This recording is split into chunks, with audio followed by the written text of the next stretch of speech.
This is Autoline Daily, the show dedicated to enthusiasts of the global automotive industry. Well, one's not going to be enough. General Motors wants to build a second battery plant in the U.S. with LG Chem. According to the Wall Street Journal, it will be located in Tennessee. The two companies have already invested $2.3 billion to open a battery factory in Ohio. But it's pretty obvious why GM needs another one. By 2023, it's going to have 5 assembly plants dedicated to electric vehicles. That includes Detroit-Hamtramck, or what's now being called Factory Zero, Orion, Michigan, that makes the Bolt, Spring Hill, Tennessee, Cami in Ontario, Canada, and Ramos Arizpe in Mexico. By 2023 or 2024, GM should be able to build around 1.5 million EVs a year. And there you go. That's why it needs another battery plant. With this global chip shortage, why don't they just get more machines and make more chips? Well, it turns out it's not that easy. The chips themselves take 6 months to make from start to finish, and getting the machines that make them can take even longer. The auto industry mostly uses older, less advanced chips, which means the machines to make them aren't being produced anymore. So people are searching the country for old chip factories that shut down to get their equipment. And prices for that used equipment shot up 20% over the last 6 months. And that's not good news for automakers. GM just made more production cuts. So many car enthusiasts love station wagons, and Volvo is one of the last few that still makes them. But not for long. CEO Håkan Samuelsson says Volvo will make more utility vehicles. He told Autocar, quote, "We need less variants of sedans and wagons. We have a lot of wagons today. We will still have them in the future, but probably not as many." Volvo currently has the S60 and S90 sedans and the V60 and V90 wagons, along with their cross-country counterparts. And if you had to guess, which ones do you think will stick around and what goes away?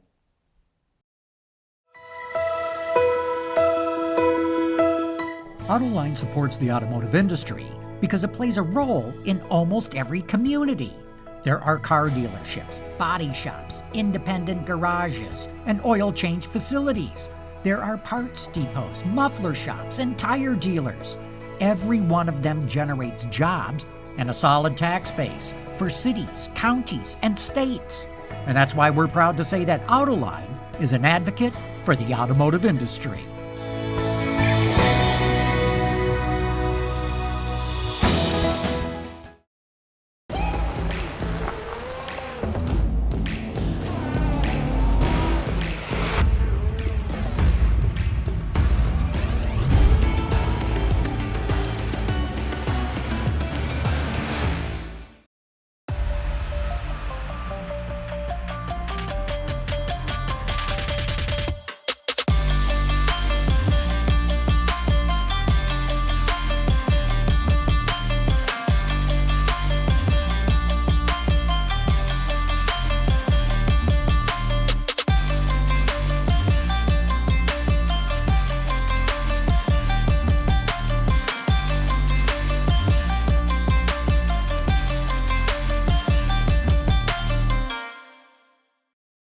We want to know what drives your testing. OTA, connected car, diagnostics, remote testing. Intrepid Control Systems is here to help you work from anywhere. Intrepid Control Systems, driven by your data.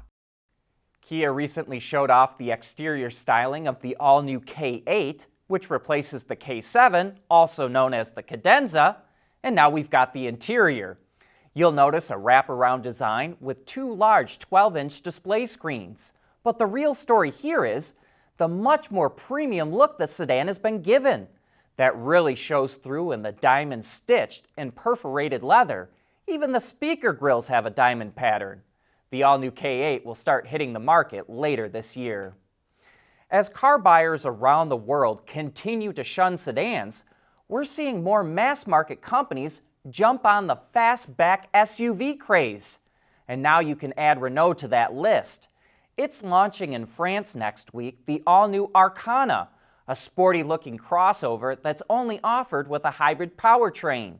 It rides on the same platform as vehicles like the Captur, so you'll see a lot of design similarities, but the Arcana has a less aggressive rear-end styling. Power comes from a couple of different sources. There's a full hybrid option that produces 145 horsepower and two micro-hybrid setups, one that makes 140 horsepower and another that makes 160. Micro-hybrids are a 12-volt system rather than a 48-volt. Renault's system features a 12-volt starter alternator, which provides stop-start functionality and helps reduce fuel consumption by 8%. Prices for the Arcana start just under €30,000, including taxes.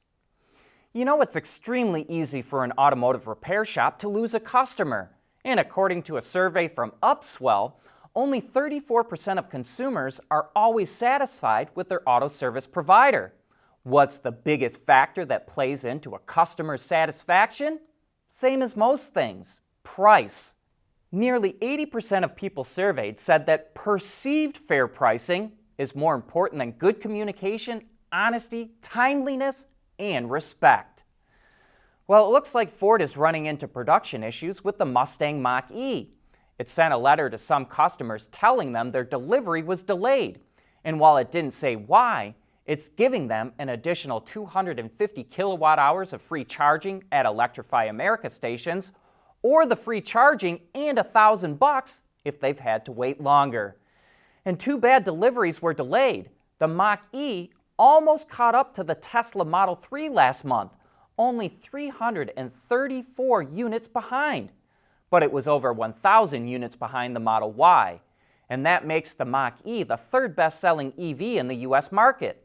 But we don't expect it to outsell the 3 or the Y. Ford will only build 50,000 electric Mustangs this year, and some will be shipped to Europe and other markets. Overall, sales of EVs shot up 72% in the US market last month, but that's less than 20,000 units and only represents 1.6% of total sales. Coming up next, John has something to say about the changing attitude of American car buyers. Autoline Daily is brought to you by Bridgestone, solutions for your journey, and by Intrepid Control Systems, over-the-air engineering. Boost your game.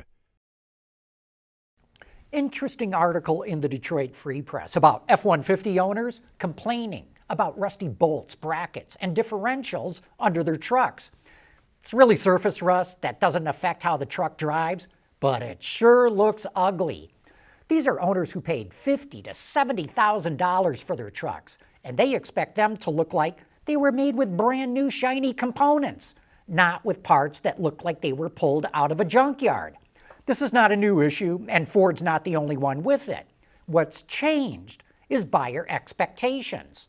These trucks cost as much as luxury cars, and those kinds of buyers have higher standards, even when it comes to getting down on their hands and knees to admire their frame and underside. You know, car buyers in other countries have always been more discriminating than Americans. One of the reasons why Saturn failed in Japan back in the 1990s is that customers saw rusty bolts on the exhaust manifold. No one here cared about it because few customers ever looked under the hood, and it had zero impact on the durability or reliability of the car. But the Japanese media had a field day with it, and that killed sales of Saturns. Honda once told me that Saudi Arabian buyers are actually the pickiest in the world. Honda dealers there put new cars on a 45-degree ramp so owners can inspect the underbody. If there is the slightest hint of rust or imperfect paint on the rocker panels or in the wheel wells, they reject it. In fact, Honda actually had to change its paint process at its U.S. plants so that cars that it shipped to the Middle East had perfect underbody paint and no rust. So here's a word to the wise. Things have changed. If you're a car company or a dealer, you better take the time to make sure the truck or car that you're delivering looks brand spanking new in every nook and cranny, even if you're selling them to Americans. And that wraps up this show. Thanks for watching.